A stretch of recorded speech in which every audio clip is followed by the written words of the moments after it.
Hi guys, this is Rob. Welcome back for another restoration video where today I attempt to take this Ford Cortina from shabby to shiny. Now this one is a gift for a friend of mine whose father we sadly lost a few years ago, but this is just to remember him by, because he had one of these as a kid growing up.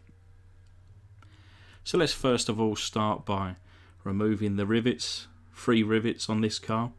So we drill down the centre of the rivet, take off the head of the rivet, and then tap it for a screw.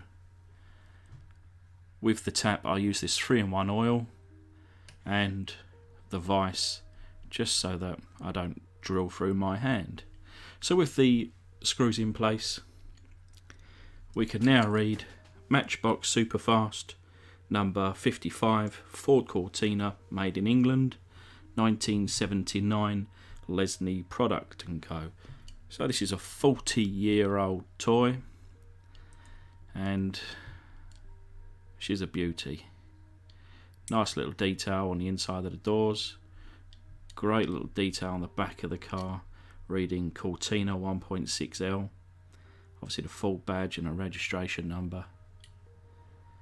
There's no working bonnet or boot on this one, but so as you can see, the 3 rivets from the inside, where I've also ground them down to make them nice and thin. Somebody's pubic hair, nasty.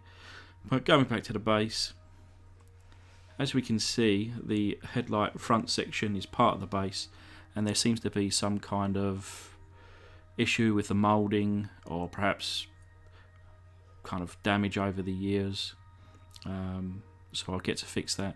And of course this car does have a tow hook, and sure enough, I've seen growing up many a Cortina towing a caravan, so it will be staying on this car. Glass in good condition, so it'll get the usual polish and dip. Bit of yellowing, but I'm okay with that. So to remove the paint, I use caustic soda, put the car into boiling water, and using 2 gloves, because this is an irritant, I'm going to show you in real time how long it takes for this paint to come off the casting. I'm just trying to manoeuvre my big dumb hand out of the way. That's better.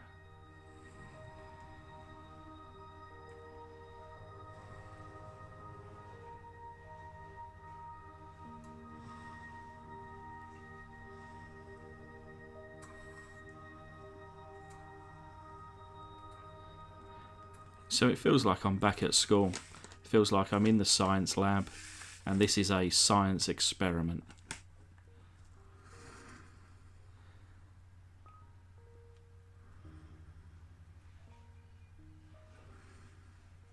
What I tend to use as I tend to use just 2 teaspoons, but what I kind of use as it's had enough is the point where it tries to boil over, and well, maybe a couple more granules.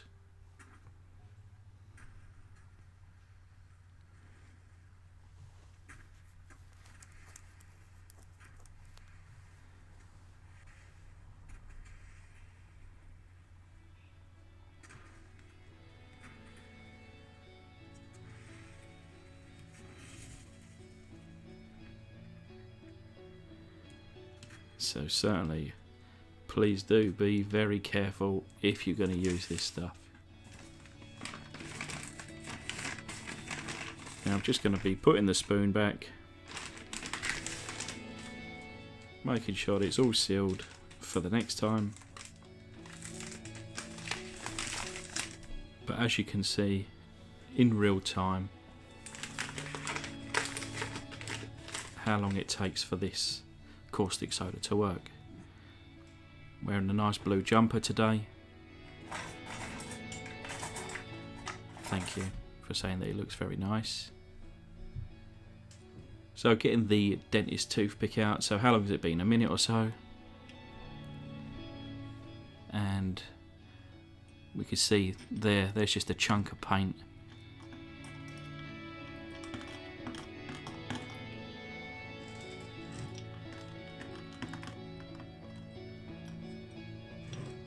And as you can see, within a minute or so, the paint just comes off in sheets. Lovely jubbly. So pop this back in, and let's just go rinse it down the sink. So this is how it comes out. As you can see, it's still wet, but this is the condition that it comes out with, and with a light bit of wire wool, it comes up looking brand new. And then using that file there, I just went around all the window openings just to take off any little burrs that might be there. Coat of primer.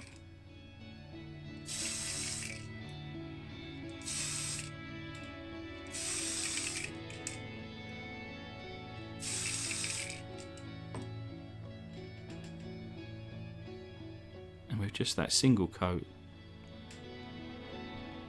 you can really see how this goes on. I would recommend this particular product almost as a, the number one thing in your restoration arsenal. So using some sugar soap just to clean up the plastics. And the interior, after giving it a scrub with a wife's toothbrush, I shall move on to the glass. Now, I use these little crocodile clips and the Pledge Revive It. Put it into a shot glass. I'm just having a little sniff. It smells like you want to drink it.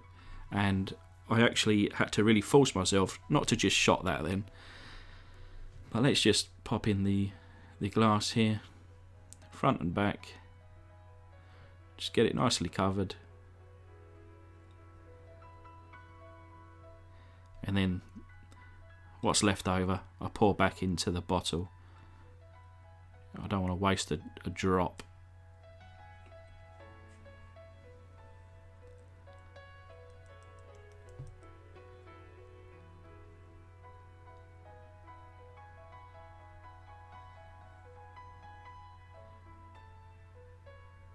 So you can see straight away that what it's going to look like once it's dry.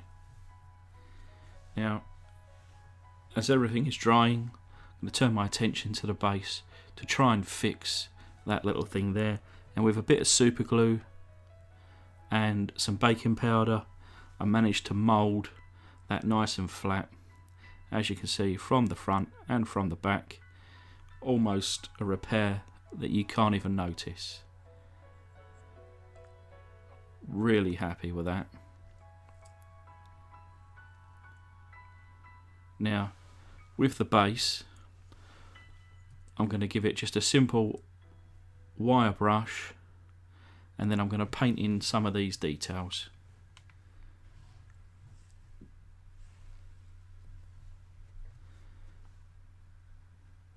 So now that the primer is dry, I'm going to give it a coat of paint. Now this is not the original paint, but this is a Tamiya Blue X4.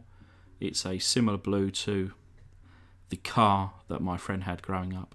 So starting off painting in the door shuts and the interior of the doors, and then after 4 or 5 coats, this is how it come out. Now you could see that it had a relatively dull finish, so after that had hardened, went with the TS13 clear. Now this is the first time I've used this, and in hindsight I think some quicker blast across the bodywork from a further distance would have yielded a better result.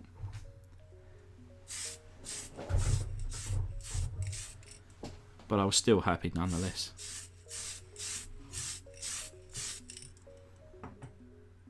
So now that everything is dry, I've gone ahead and I've just touched in a few minor details, like the rear lights there, the front lights are here, plus the grille and the little blue on the badge.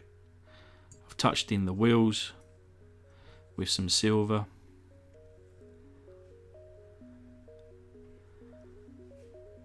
And then there's the glass now that it's dry. Looks great, that pledge stuff, so I'd well recommend it, especially if you're living in the US, because you guys get it probably for a couple of bucks. For me, including shipping, about 25 bucks, but I'd do it for you guys. So now we've got it together, I think I just need to pop in the front rivet there. There she goes. As you can see, a little bit of orange peel in the lacquer, so maybe after 7 days I'll take it apart and then colour sand and polish, but for now, for this video, let's get it put back together.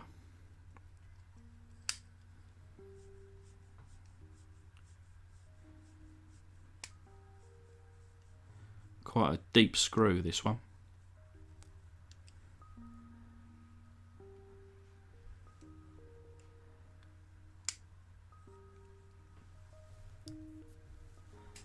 And then just looking at the result of my little glue trick. I say my, you know, I've of course learnt all of these whilst watching other YouTubers. I think Marty was the one that brought this one to light, at least for me anyway.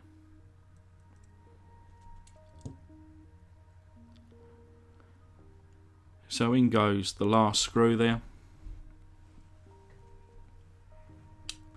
And as a reminder of how she looked and what we started with, and the result.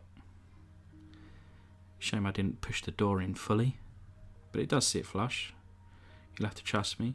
So a little bit of re-detailing around the back, keeping the tow hook. I could have painted another colour, but I actually intentionally left it in red. I thought the red interior colour was great against the blue. Thanks for watching. Please subscribe for the next one.